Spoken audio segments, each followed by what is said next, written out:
Dear students, my name is Nausheen Nizami and I am back with you to discuss another important topic of public economics, which is Fiscal Responsibility and Budget Management Act. So FRBM Act was basically enacted in 2003 and there were multiple reasons which we are going to discuss in today's session which led to the enactment of this act. So this particular topic is a part of your chapter 7 public economics course, semester 2 MA economics. So we are covering FRBM Act under the chapter Indian Public Finance Statistics. Let's start the discussion, and in order to discuss more about FRBM Act, it's important to know the history of Indian economy and what was the need for FRBM Act. So let us go back to the time of 1980s and 1990s. So towards the end of 1980s and towards the beginning of 1990s, India was facing large fiscal deficit. Fiscal deficit is basically the excess of government expenditure over government revenues, and this gap between expenditure and revenues was keeping very high consistently, which was an issue of concern for the government. In fact, towards the end of 1980s and in early 1990s, the foreign exchange reserves of India had depleted so much that we could have imported only up to 2 weeks.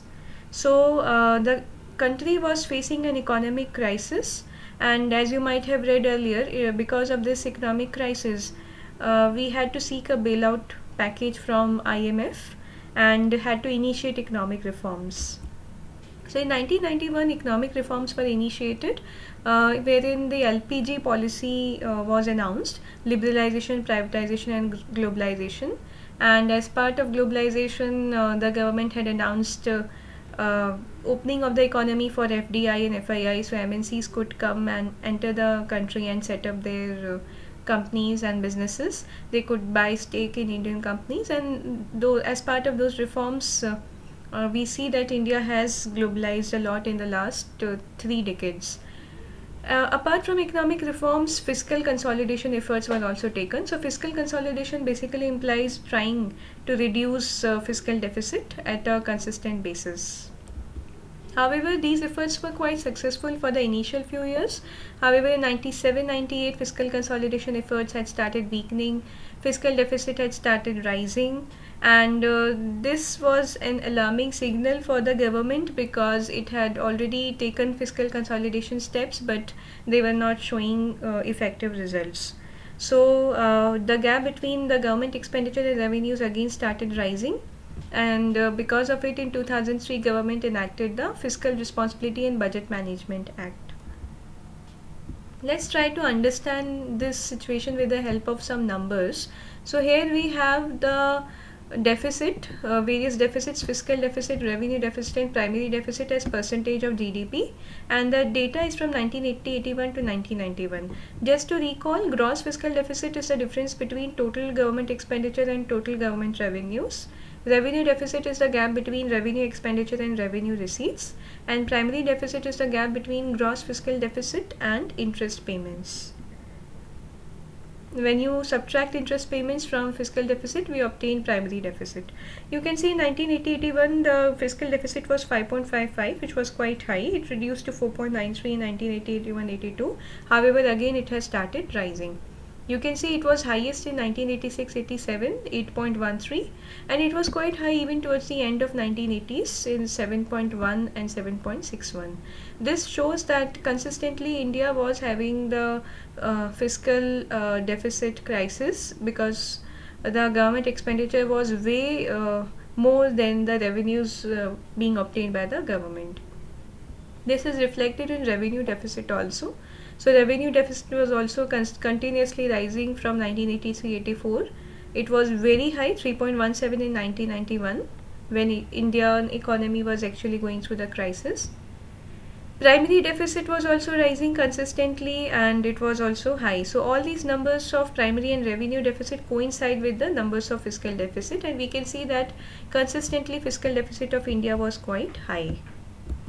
Moving to 1991 to 2002-2003 period, which basically coincides with the reform period. we can see that although the fiscal deficit was very high in 1991, it started reducing as a measure of the reforms under fiscal consolidation. It started reducing. It stood at 5.52 in 94-95. Then it further reduced to 4.7 in 96-97, and similarly even revenue deficit had reduced from 3.17 to 2.3, and primary deficit had also started reducing to 0.83. So you can say in a way 1996-97 was the best year because fiscal deficit, revenue deficit and primary deficit, all three were quite low, and we were reaching a target level where we could minimize fiscal deficit to around less than 5% of GDP. However, in 97-98, again the fiscal deficit started rising. It was 5.66, and then in the next year it was 6.29, and these increasing numbers remained consistent till 2002-2003, bringing the need for the government to think about enacting FRBM Act. Let's take the figures for 2002-2003 to 2015-16, which basically would reflect how fiscal deficit reduced after the enactment of FRBM Act in 2003. So fiscal deficit was 5.72 in 2002-2003. It reduced to 3.88 in 2004-2005 as part of the measures taken by central government to reduce fiscal deficit. It further reduced to 2.54 in 2007-8, and 2007-8 is one of the best years in all of these deficits. 1.05 was revenue deficit, and primary deficit had actually become negative, which was a very positive news for the government. It was minus 0.88. However, again in 2008-2009, fiscal deficit started rising. It started rising because of the economic recession. So US was going through economic recession, and its effects were actually being echoed even in all the trading economies, including India. So India also started feeling the effects of slowdown. And in 2009, 10, 2011, 12, you can see that consistently fiscal deficit had started rising. So this rise in fiscal deficit is because government had to announce several stimulus packages to revive the Indian economy from slowdown, and that led to high fiscal deficit as well as high revenue deficit and high primary deficit. So India started facing large gaps in the expenditure and revenues again from 2008-2009. But after 2012-13, government started again trying to consolidate the gap, trying to reduce the fiscal deficit. So we can see that in 2015-16, fiscal deficit was 3.94, revenue deficit was 2.8, and gross primary deficit was 0.71. Just to tell you that what was the target of FRBM Act. So FRBM Act has mandated the governments to bring fiscal deficit well below 3% of GDP, and this figure 3.94 was quite closer to the gaps, to the targets of FRBM Act. Similarly, even 2.54, that's why I'm saying is the best year, because our fiscal deficit had reached the target. Now moving further, let's see what are the objectives of FRBM Act. So Fiscal Responsibility and Budget Management Act aimed at achieving intergenerational equity in fiscal management. So what do you understand by intergenerational equity? Intergenerational equity basically has two meanings. One meaning is that irrespective of which government is in power, all governments are mandated to follow the targets set by FRBM Act, that is containing fiscal deficit well below 3% of GDP. The second target is the second meaning of intergenerational equity is that in order to achieve the targets of reduced fiscal deficit by the central government, even state governments have to play an active role. So unless the state governments are able to minimize their fiscal deficit, it will not be possible for central governments to minimize the overall fiscal deficit.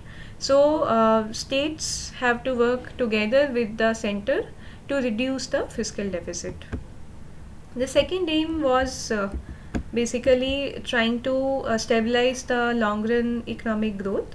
So long run macroeconomic steadiness implies achieving a steady and fast GDP growth rate while keeping the inflation rates around the targets and even the minimum unemployment rates. So all the macroeconomic indicators, when they are towards what they are expected, what is the target for them, you can say that the economy is moving steadily, and long run macroeconomic steadiness could be achieved if the fiscal deficit could be minimized. So as per the FRBM Act, it's possible for an economy to grow in a healthy manner if the fiscal deficit remains below 3% of GDP.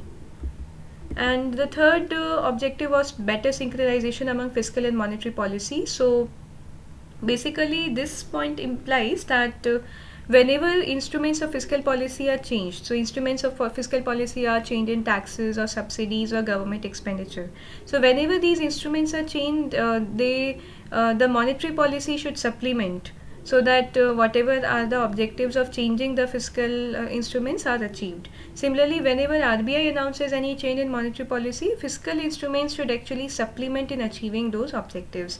So basically, it should not happen that the objectives of monetary policy are in contrast with fiscal policy.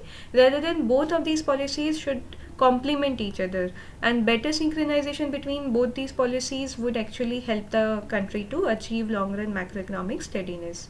The fourth objective was transparency in fiscal process of the government, and that implies that whatever is the fiscal health of the government, that should be revealed in public domain. So you can see that these days a lot of documents, budget related documents, are available in public domain, and all these documents and statements basically not only reflect data on the current figures of government expenditure or government revenues, they also have projections of expenditure and revenue. Let's check what are the other provisions of FRBM Act. So FRBM Act offers a legal institutional structure for fiscal consolidation and is compulsory for the central government to take actions to lessen fiscal deficit. So it's compulsory for every central government, whichever government is in power, to reduce fiscal deficit, to remove revenue deficit, and to make revenue surplus in subsequent years. The Act fixes not only the current government but also the future government to obey to the track of fiscal consolidation. So here comes this objective of intergenerational equity. Intergenerational equity implies that all governments, whichever political party is in power, they are supposed to follow the mandate of FRBM Act. Government can track the fiscal consolidation and can divert from the targets of fiscal consolidation only in few cases. So this point is very important. This point is basically pointing towards an escape clause which the governments can use in order to have higher fiscal deficit targets. So many times when government is in power, it may face a very big natural calamity or some threat to national security or any other exceptional ground. You can think of these days COVID-19 crisis, which may force the government to spend more in order to contain the bad effects, you can say, of these kinds of crisis situations. And basically the excess expenditure may also be required for welfare purposes. So this escape clause in FRBM Act basically can be used by any central government, wherein the fiscal deficit target may be revised by 0.5% up to 0.5% of GDP, and accordingly the government can spend more. So even if the country is going through a slowdown and is going through structural reforms, government can use this clause and can have a little more fiscal deficit, which may be higher than the stipulated or mandated targets. Now let's check what is the role of Finance Commission in FRBM Act. So in order to ensure that even the states participate in trying to reduce the state fiscal deficit, the 12th Finance Commission has offered some inducements. One was conditional debt restructuring. So what do you mean by debt restructuring? Let's try to first discuss the meaning.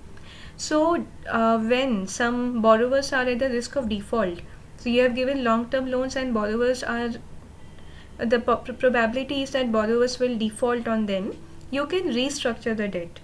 Restructure the debt in such a way that the probability of repayment of the loan increases. debt restructuring can be done either by giving the same loan at concessional rate, so reducing the existing interest rate, and that may act as an incentive for borrowers. So supposingly the existing interest rate was 8% and debt restructuring may reduce it to 4%. Another way in which debt can be restructured is you may increase the period of payment. So if the loan had to repay in 5 years, you may give say 2 more years additional time for repayment of debt. Second incentive given by Finance Commission was interest rate aid. So as per this incentive, state governments could get concessional loans from the central government, wherein they could utilize interest rate aid. That means they could get the loans at reduced interest rates if they also presented their fiscal responsibility legislation. So each state government and union territory government was supposed to develop their own fiscal responsibility legislations, and if they did so, they were eligible to get interest rate aid.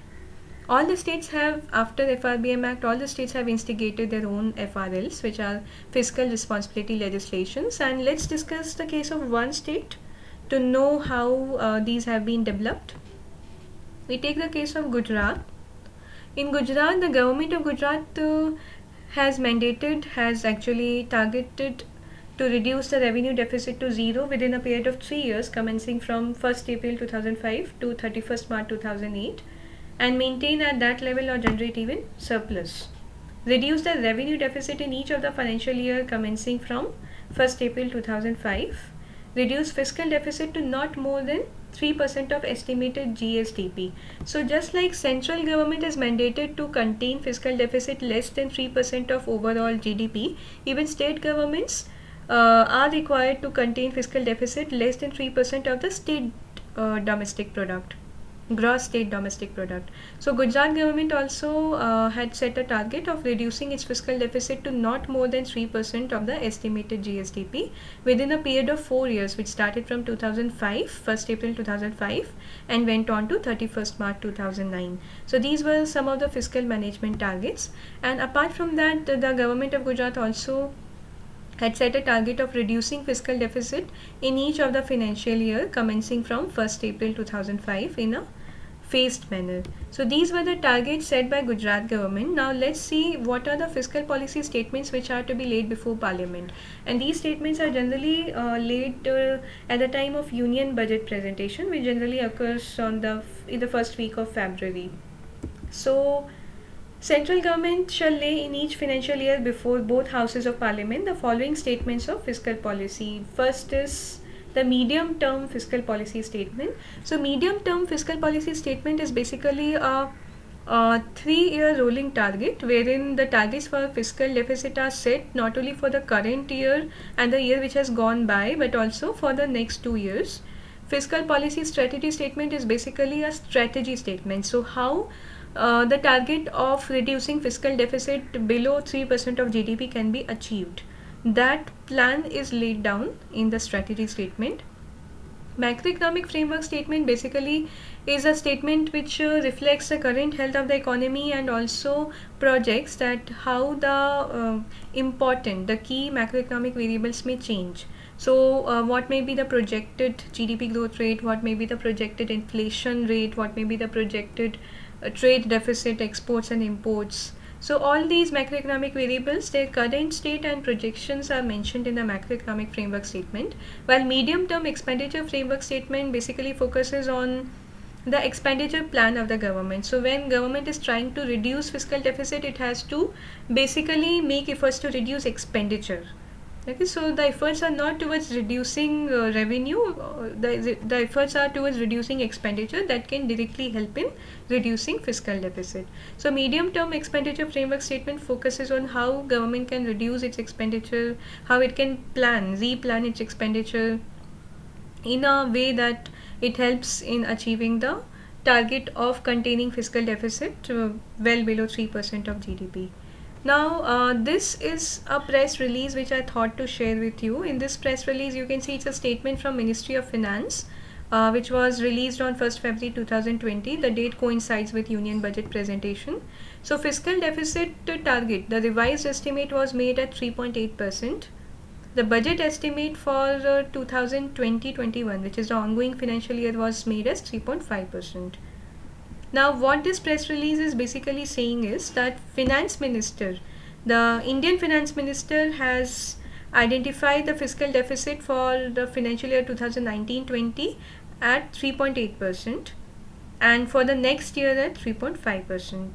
And she said that for the year 2019-20, she is taking a deviation of 0.5%.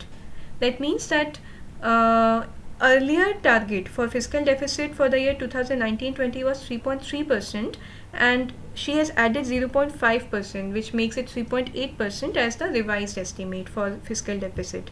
And she said she has actually used the escape clause, section 4.3's escape clause of FRBM Act, and she has taken this escape clause to increase the fiscal deficit target because the Indian economy was already in slowdown in the year 2019-20 because of the structural changes it was undergoing. So all the quarterly GDP estimates that came for the year 2019-20 showed the GDP growth rate well below 5% or at most 5%.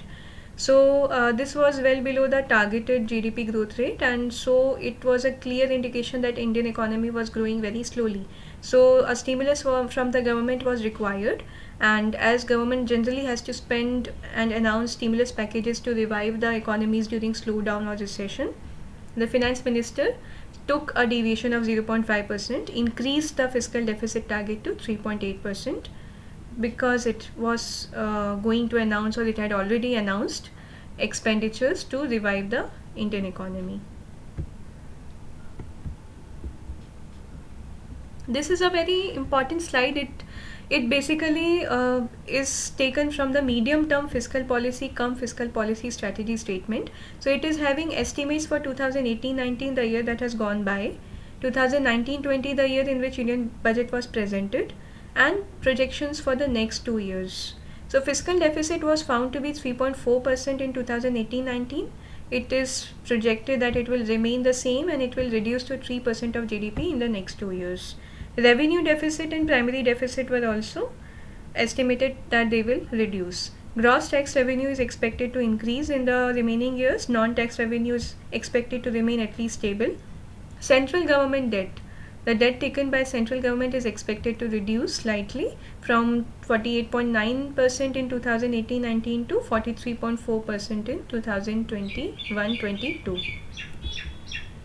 Some additional readings which you can refer to while going through the FRBM Act are, you can look at the fiscal statements which are released from time to time from Press Information Bureau. You can also check the circular of FRBM Act 2003, and you can also check the recommendations of task force formed for implementation of FRBM Act.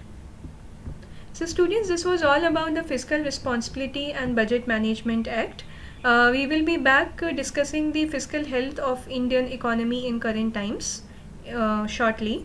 Till then, all of you take care. Have a great time ahead. Thank you very much for your patient listening. Take care. Bye.